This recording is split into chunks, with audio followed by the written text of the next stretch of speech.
Guru Sakshat Param Brahma Tasmai Shri Guru. Now you are all 8th and 9th class kids and you have heard this shloka. I have already explained, but I am just putting one more point on that. That Guru is not Brahma, not Vishnu, or not Shiva. But we give the Guru same respect as we give to these gods. That's the point. Right? When we go to temple, we go down in front of gods. Isn't it true? Yes or no? And we have immense respect in our heart. Yes? So same kind of respect should be given to the Guru also. Now who is Guru? Why do we need a Guru? So first of all, the topmost Guru is God himself. Right? He comes Nanda Gopasutam Devam Kansa Chanor Mardhanam Devaki Paramanandam Krishna Vande Jagat Guru. The person whom we call as Krishna, the same person is called as Jehovah by Christians. The same person is called Allah by Muslims. The same person is called by the name Karta by the Sikhs. Right? Shastra says, Eko Brahma Dvitiya Nasti, God is one without a second. Right? And that same person is the topmost Guru. Because it is one from whom everything is emanating. Janmadhyasya, that is one of the definitions of God.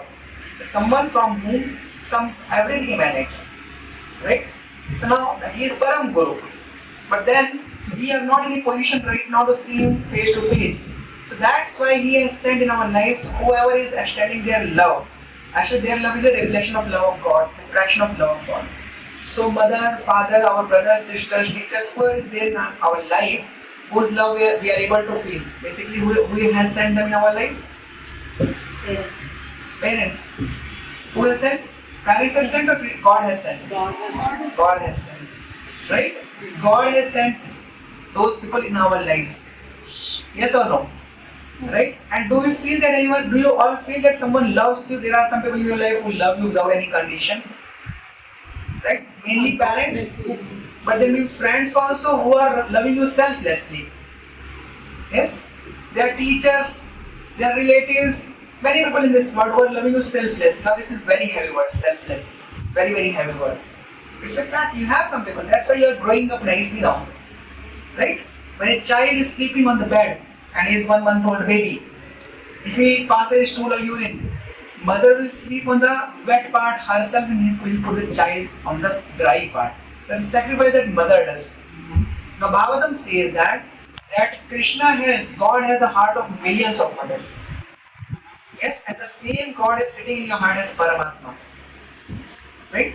So the kind of love we extend to our mothers and parents, exactly that much amount of love we should extend toward God also. And then we develop godly qualities. If you love godly people, you will develop godly qualities. If you love ungodly people, naturally you get ungodly qualities. Like we say, if you want to become a drunkard, sit with a drunkard for a few days, and tomorrow we see Dhruv and our Guru sitting together with a drunkard, and the day after tomorrow, if we do the raid in the class, there will be a whiskey bottle in the bag. That can happen, yes? Right? So again, in the same way, there is a very beautiful shloka which extends the gratitude to the Guru. Now what is our duty towards Guru? The Guru's duty is to be completely impartial and selfless in their service to us. That is Guru's duty. What is our duty towards Guru? The duty is to show our gratitude. So like this shloka says, Om Ajnana Divrandasya Jnananjana Shalakya Chakshur Onmidam Yena Tasmai Shri Gurave Namah. So I was born in the darkness of ignorance. Right? Then it is said that I had no knowledge. When you were born, what did you know? You know nothing, you just knew how to cry. And you even did not know why I am crying. But a mummy understood. Right? Right now some bug is biting. Right now she or he is hungry. They understood your problem perfectly. So that is the Guru. He understands your problem even when you don't understand your problem. Right? So from that situation they have brought you here. So Jnananjana Shalakya, they have given you knowledge. Hey, walk like this, eat this, don't eat dirt. Jnananjana Shalakya, they have put the salve of ointment of knowledge in your eyes. And after that they entrusted you to us. Different teachers whom you have encountered in your school. So Chakshur Niltam Yena, because we were blind due to darkness of ignorance, they have given us the eyes to see. Right? That's why Tasmai Shri Gurave Namah. To such a Guru, I pay my pranams, I express my gratitude. And see, it is said that ingratitude is the worst quality, worst voice, right? Amongst all bad qualities, the worst is ingratitude. All of you understand what we mean by ingratitude? You understand what we mean by gratitude? What is the meaning of gratitude? Being grateful about something. Being grateful. Right? It is said that those who are not grateful, they are great fools. Yes or no? Yes. Right? And it is also said that if we have the attitude of gratitude, then we'll climb higher and higher altitudes in our life. So attitude of gratitude makes us count our blessings. If you want to crib, you can crib about anything and everything. So the gurus, they give us a vision for life. And what is that vision? What is the goal of life? Basically, Shastra describe that we should approach a guru not only for worldly knowledge, but we should approach a guru for knowing about higher realities also. So as a duty-bound person, the guru should also teach about moral values along with the subject education that they are giving. That is also very, very important. Now, if you find in English dictionary, there is a word called teacher. But in Hindi dictionary, if you see for teacher one word, there are so many words. Guru, Adhyapak, Shikshak, Acharya, Margdarshak, Path Pradarshak, so many words are there. Hindi is such a refined, Sanskrit is such a refined language. So the topmost word is called Acharya. Acharya means one who shows by his or her example. Acharati iti Acharya. Right? By his example. The person will show you the way by his or her own example. If they are asking you to be quiet in the class, if they are asking you to show some good habit, if they are asking you to be respectful, then they have that quality and by their own example they are teaching you. That is called Acharya, that is the topmost point. And Adhyapak, Shikshak, they are basically teachers in the classroom, different subjects. Right? And it is said by Krishna in Bhagavad Gita. Yadyad Acharya Shreshthas Tattad Eve Tarojana Sayat Pramanam Kurte Lokas Tadanuvartate. So the way great people behave in the society, masses will naturally follow them. So people are looking for leaders. And right now in country, you know, we don't have a good leader in the sense of good character and good behavior, moral and spiritual behavior. Right? People are lacking so much in character. Right? Like some of you had reported that few teachers, they don't use proper language in the class. As a guru, it is our responsibility to use very, very proper language and create an exemplary example for you. As a student, it is your responsibility when you find such a person. 10 people may be there who are not following that, not creating that example. But even if one person you find in your life who is giving that example, then you should follow that person. Isn't it true? So I have seen that Shweta ma'am, Suren sir, they are so lovingly teaching you and disciplining you also. Right? So you should be very grateful to them. At the same time, you should be very open to them. And ultimately, the purpose of approaching a guru is like clearly said in the Shastra. Tasmat Guru Prabhavyeta Jigyasu Shreya Uttamam. Right? Shamit Pani Shotriyam Brahmanishtam. So, actual purpose of approaching a guru is to know about higher reality. Apart from your subject study, higher reality about God.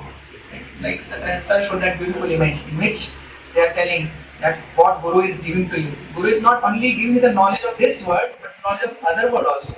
Jesus has said, Jesus was a true Guru. What Jesus has said? This word is like a bridge. Don't make castles on the bridge. Cross over the bridge. So basically what Jesus is saying here, Jesus is saying that be responsible in this world, but please know your goal. The goal should be, the goal may be out of reach, but it should never be out of sight. So you should ask your teachers, Suren and Shweta ma'am are interacting, you should ask them that what is higher goal of life?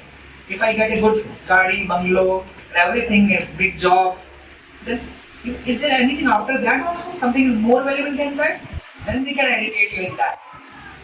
Right? Jigyasu, you have to have that inquisitiveness.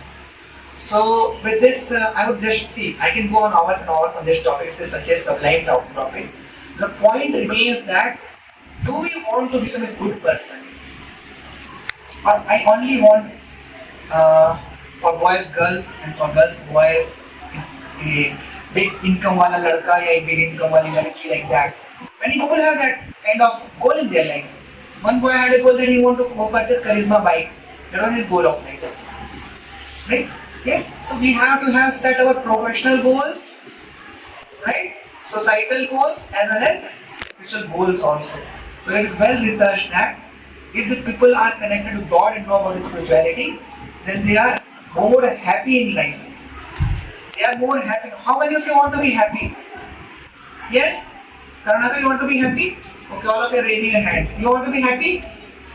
You want to be happy or you want to rich? Not want to be rich only. Happy. Happy. So sometimes richness gives happiness, sometimes it doesn't. Yes or no? Right? One time my Guru Maharaj said that you can know how fortunate you are by counting how many things you have that money cannot buy. Money can buy you bed, money cannot buy you sleep. Money can get you colleagues, money cannot get you friends. Isn't it true? Yes or no? If you really want to know how rich you are, you should count the things, those things which you have which money cannot buy. So same way, it is all about relationship. And the ultimate epitome of relationship is love. And that love is extended to our parents, but the ultimate object of our love is God, Krishna. And higher than love is trust. Higher than love is trust. You may love many people, but you may trust very few. And again, last point which I will mention here, you should have good relationships with everyone. Right? Relationship is two-way. Relationship is two-way. Love may be one way also. Right? Love may be one way. You have heard so many stories. One-sided love, then acid thrown on the face of the girls. So love may be nonsense also because it is blind, and sometimes it is Ganga and Behra also. But relationship always means it is two-way. Right? There is always reciprocation in the relationship. So the most valuable thing in the life is true, loving, genuine relationships. That is what we are all looking for in this world and the world beyond that. And who gives us that relationship? The Guru gives us that relationship. Guru brings us closer to God because he is closer to God. And Krishna refuses to be, God refuses to be approached directly. Clearly it is said in the Shastra, in all the religions it is said, that you have to approach God through Guru. Right? So I will not take more time, but I want to thank you all for your patient hearing. I request all of you that the day, means yesterday was Guru Purnima. So you can pray to Krishna, you can pray to God, whoever you are worshipping, that please give me a genuine person in my life, or maybe many genuine persons in my life whom I can try to meet and be like in my life. That is the greatest gift that God can give us. And He is sitting right here for everyone. Clearly said in Bhagavad Gita 2 shlokas. Ishvara sarvodana nirdesha jantishti brahmya sarvotani yantrana maya. Right? And sarvasya chamrit satya vishnu matta smrita dhyanam aponam cha vedash sarvarame vedyo vedantrit vedvidyo cha vedantrit vedvidyo. So if you pray to God, I have seen in my life the power of prayers. Sometimes Shrita ma'am will tell you a story about her own personal experience. It's very painful to her, but she will be happy to share it with you. Right? So my humble request is that always learn to pray. And that will bring you closer to God, that will bring you closer to Guru, that will bring you closer to yourself also. Right? And please always have gratitude in your heart, and that gratitude will always keep you happy. Like, I'll conclude with one quote of mine, one of my mentors, one of my Shiksha Gurus. He says that happiness means to get what you like. Sorry, success means to get what you like, and happiness means to like what you get. Right? In this world, you will not get everything what you like all the time. Right? But you can learn to like it. Be ambitious, but at the same time be practical also. So that is my message on this auspicious occasion of Guru Purnima. My thanks goes to Shrita ma'am and Surya sir also, and each one of you for your patient hearing. Please try to imbibe those qualities. Thank you very much.